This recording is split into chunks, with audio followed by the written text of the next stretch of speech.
लिखिए जनाब.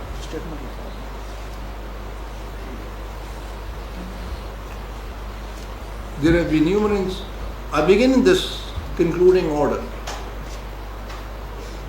of the hearings on a sad note. First off,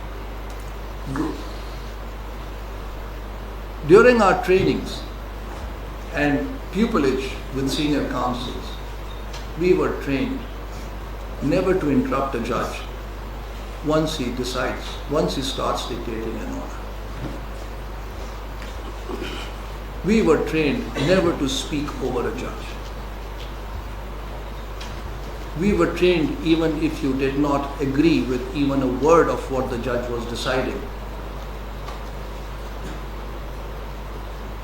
Respect the court, hear the decision, and then exercise your appellate remedies. In this hearing, even today, which was live streamed even today, the people must have seen a reprehensible spectacle with senior counsels speaking over the judge, engaging in an incessant dialogue with him, and not stopping despite being told by the judge thrice that he was about to dictate the order. It is very unfortunate and time for us to mourn where the decorum is headed and what the new and upcoming lawyers are witnessing as probably stellar performance events by senior counsels. They must know that this is not, that what they saw, they must erase from their memories, and if they cannot, then to remember it only for a manner of conduct which they must endeavor never to repeat if they are to maintain and redeem the respect that their profession is supposed to bring to them. Full stop.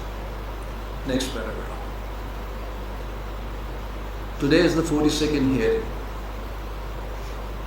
The reason it came to the 42nd hearing and was not disposed of on the 3rd was the fierce resistance by the respondents to the almost final order passed on dated so and so, directing the constitution of the commission with defined TORs and its membership, subject only to the government reverting with further instructions, to the learned attorney, additional attorney general reverting with further instructions from the government. This case is an atypical case in which only a direction is sought to the federal government to constitute a commission if the conditions specified in the act were met, and if those conditions were met and the federal government was still not constituting the commission, then that would be in terms of Article 199, 1A of the Constitution, failure to act in accordance with law or to perform an act which the federal government is required to perform under the law. I am rather stunned with this stance taken by the respondents, several respondents' counsel, that this court has no jurisdiction to pass a direction to the federal government to constitute a commission. This argument, in its essential character, would rub across all constitutional petitions where a relief is sought to direct the government to perform an act which it was required under the law to do.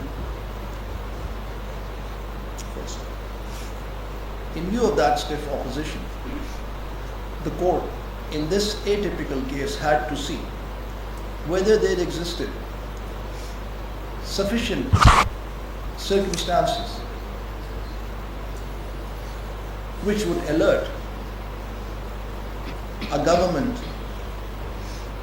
to the need for the constitution of a commission for a deeper probe into the possibility of an unholy alliance between some persons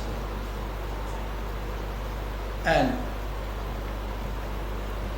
some officials of the FIA, resulting in the emergence of a pattern common across several FIRs, if not all of them, leading to the possibility of an underground alliance that may be entrapping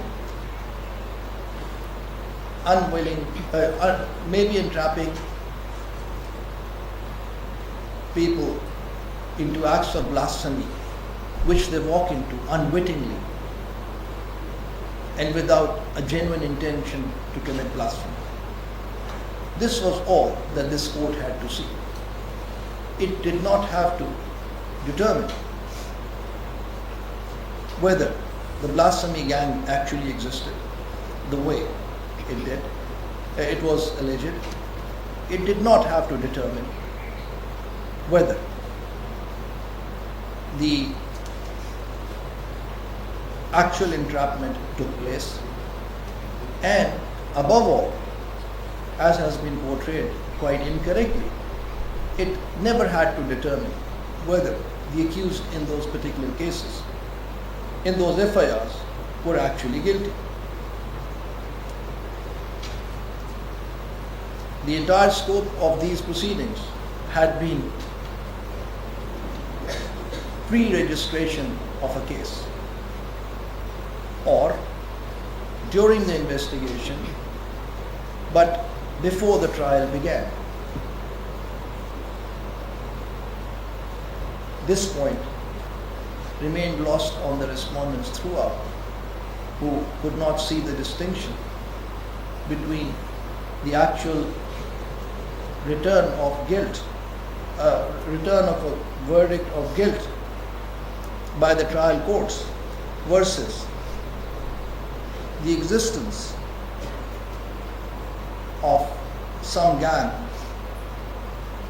which might be drawing financial or other benefits by using the ferocious sweep of the blasphemy laws and how it has been used in the past.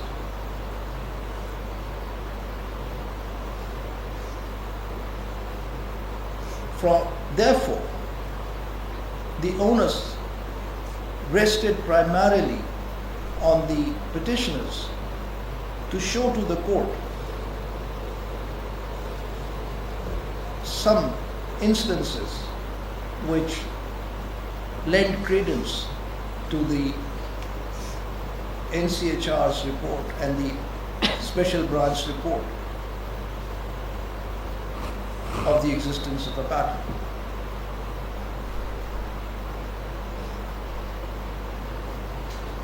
Once that onus was discharged,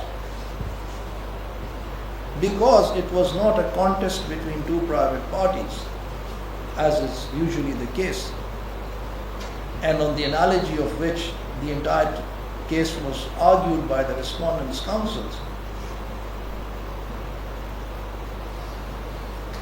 once the onus was discharged by the petitioner, then the stage to rebut that onus would not be before this court.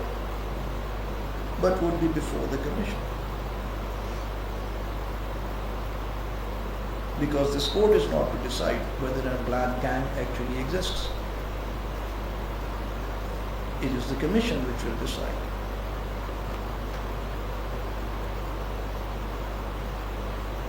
From what I have heard so far,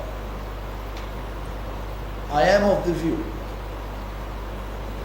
I have not दिखाई है मुझे, file दिखाई, file कहाँ है?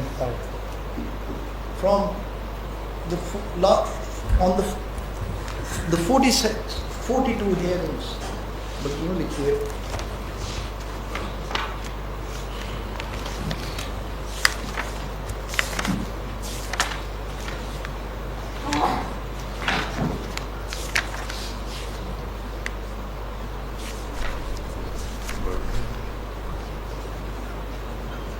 From what I have heard,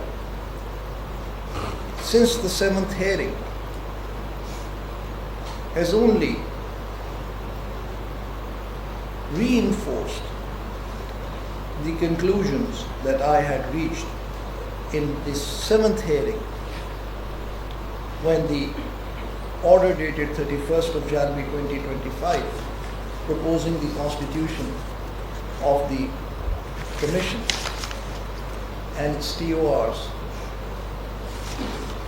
was it on that? Yeah, and its TORs were suggested for the consideration of the government. The hearings, the number of hearings, that order was passed on the 7th day. On the 42nd hearing, I do not see if I can do any better, but to reiterate that order and to hold that anything that the respondents' counsels would have to say to rebut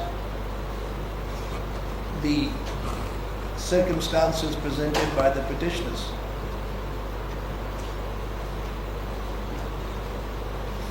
is best said before the commission. But the final finding has to come from the commission and not from this court. Full stop. What the petitioners' counsel have done is show to the court certain linkages between the petitioners' counsel was asked to identify 5 most glaring instances that they would rely on as reinforcing their claim of the existence of a gang and a pattern of entrapment. Since I am deciding this case today, since I am passing the directions today for the constitution of the commission, I will follow up this order with a supplement that would simply summarize the linkages between those FIRs, the pattern that emerges to justify the constitution of the commission, which can be looked at by the commission to know why the case was sent to them, but would not be definitive as far as the commission's own findings are concerned.